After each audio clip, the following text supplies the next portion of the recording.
नमस्कार दोस्तों, आज मैं लेकर आया हूँ इस वीडियो में जो अनी अक्षरा सिंह ने स्टेज शो करने गए थे।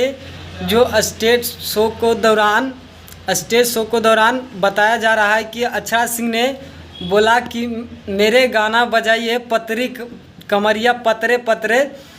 तो उस गाने को लेकर बता दूं कि आप सबको शायद वीडियो भी देखे ही होंगे। जो अभी फ़िलहाल में वीडियो वायरल चल रही है अक्षरा सिंह का, जो स्टेज शो के दौरान अक्षरा सिंह के गाना के जगह बता दूं कि अक्षरा सिंह के गाना के जगह पवन सिंह को गाना को बजा दी गई थी।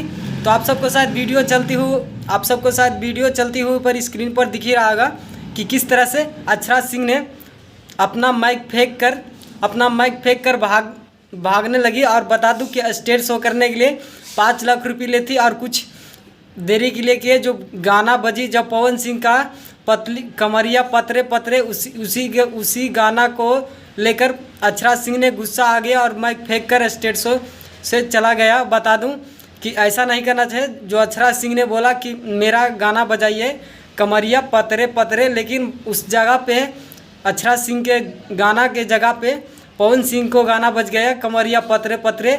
यही बात कर लेकर अक्षरा सिंह ने अपनी माइक फेंक कर स्टेज शो से चला गया। तो बता दूं आगे के वीडियो इंतज़ार कीजिए, तब तक लेकर आएंगे कि अगला वीडियो पर पवन सिंह क्या कदम उठाते हैं, फिर लेकर आएंगे आप सबके लिए वीडियो।